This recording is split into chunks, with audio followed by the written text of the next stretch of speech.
नमस्कार, पंजाब केसरी टीम में आपका स्वागत है। अभी ताजा हरियाणा विधानसभा का सत्र खत्म हुआ है। सत्र में बहुत से मुद्दे गूंजे, रोहतक के भी कुछ मुद्दे थे और उन मुद्दों को लेकर के क्या कोई काम हुआ या नहीं हुआ, उसको लेकर बात करने के लिए हमारे साथ हैं भारत भूषण बत्रा, कांग्रेस से विधायक। बत्रा जी, विधानसभा सत्र के दौरान बजट सत्र था, आपने बहुत से मुद्दे उठाए। क्या लग रहा है उन मुद्दों पर काम शुरू हो गया? नहीं, जरूर होगा। विपक्ष की आवाज में बहुत दम होता है, विपक्ष की बात मानी जाती है। और जहाँ तक स्टेट बजट की आप बात कर रहे हैं, इसमें रेवेन्यू डेफिसिट एक डेंजरस पार्ट है, क्योंकि उस सरकार के पास इतनी आमदनी नहीं है कि वो अपने खर्चे और सैलरी द्वारा पूरी करे। मेन अच्छे स्टेट के लिए, प्रोग्रेस के लिए पूंजीगत व्यय, that is a important factor always. उस बात के लिए कि कैपिटल एक्सपेंडिचर टोटल 16,162 करोड़ है। अब एक साल के अंदर 16,162 करोड़ में पिछली बार तो उन्होंने 11,000 करोड़ ही खर्च कर पाए थे, इस बार 16,000 करोड़। उसमें डेवलपमेंट की उम्मीद कम नजर आ रही है। लेकिन अब इनको 5,000 करोड़ वो जो उनकी स्कीम है, लक्ष्मी वाली स्कीम है, उसके लिए भी मैनेज करने पड़ेंगे।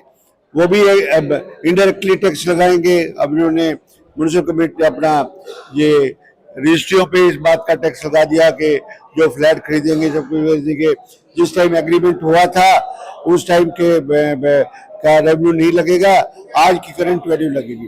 तो ये अब कोशिश कर रहे हैं कि हम रेवेन्यू को जनरेट करें और स्कीम को कैसे पूरा करें।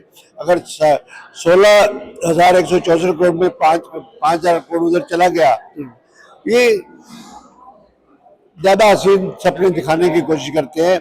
अगली बार पूछूंगा कि कितने मेडिकल कॉलेज बने, कितने उन पे पैसे खर्च हुए और कौन सा शुरू। लेकिन बत्रा जी, आपने जो अपने शहर के लिए मुद्दे उठाए थे उन पे तो काम शुरू हो गया। आपने पीरबोदी का मुद्दा उठाया, जांच शुरू हो गई है और वक्फ बोर्ड का बिल में संशोधन हो गया है। तो और दूसरा एक प्लाट आवंटन का भी मामला था, उसको लेकर के भी काम शुरू हो गया है। तो आपको तो धन्यवाद करना चाहिए।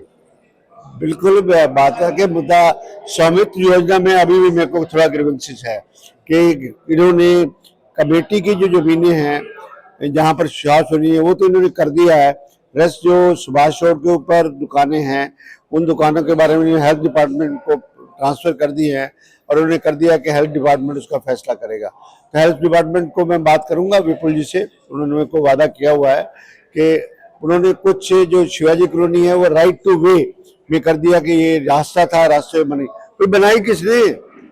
लोगों ने थोड़ा बनाई, तुम लोगों ने बना दी, कमेटी ने बना दी। वो कॉर्पोरेशन की जगह थी या पीडब्ल्यूडी की जगह थी, और इस समय पीडब्ल्यूडी की जगह का औचित्य नहीं रह जाता था, क्योंकि वो सड़क जो है वो कमेटी में इन्वेस्ट करती है।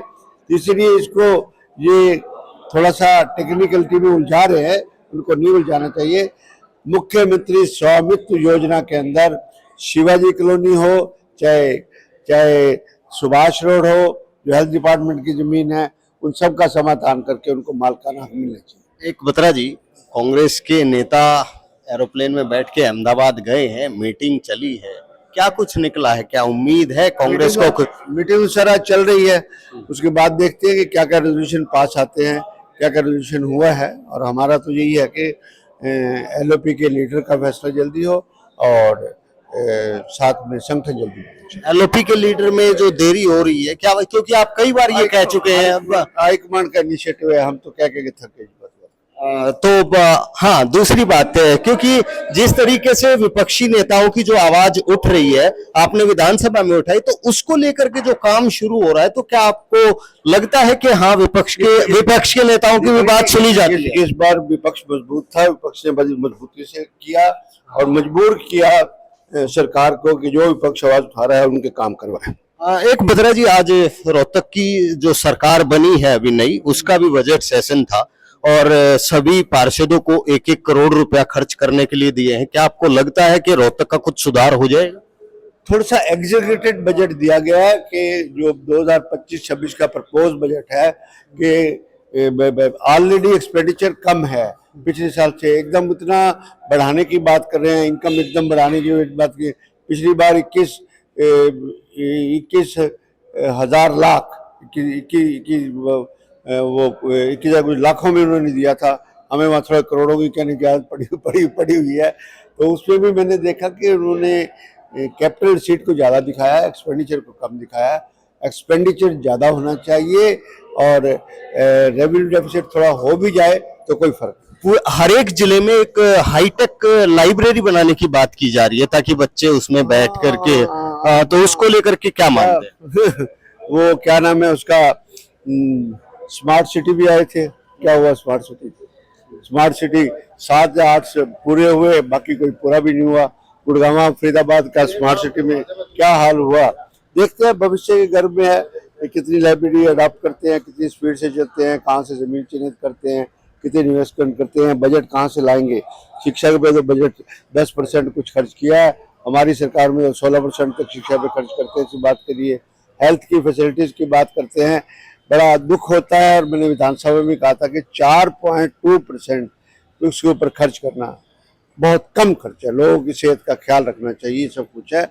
मेडिकल कॉलेज को, पीजीआई में को अच्छा बनाना चाहिए। और सेंटर ऑफ एक्सीलेंस की बात करते हैं, हम कहते हैं कि सेंटर ऑफ एक्सीलेंस स्पोर्ट्स की बात करते हैं।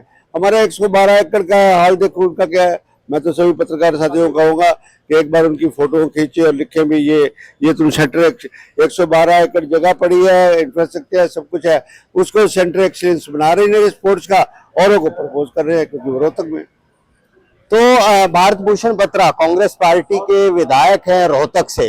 हालांकि सरकार, जो मौजूदा सरकार है, वो दावे कर रही है कि बहुत बेहतरीन बजट दिया, बहुत से ऐसे प्रोजेक्ट अभी हरियाणा में बनेंगे जो प्रदेश के विकास में सहायक सिद्ध होंगे। लेकिन कांग्रेस पार्टी के विधायक हैं, विपक्षी दल के नेता हैं, तो ये उनको रास नहीं आ रहा है। और उनका ये कहना है कि सरकार सिर्फ घोषणाएं करती है और हकीकत में कोई काम हो नहीं पाते। रोहतक से मैं दीपक भारद्वाज, पंजाब केसरी टीवी। हमसे जुड़े रहने के लिए हमारे YouTube चैनल को सब्सक्राइब करें और नई वीडियो की नोटिफिकेशन के लिए बेल आइकॉन को दबाएं। अगर आप ये वीडियो Facebook पर देख रहे हैं तो लाइक जरूर करें और ज्यादा से ज्यादा शेयर करें। धन्यवाद।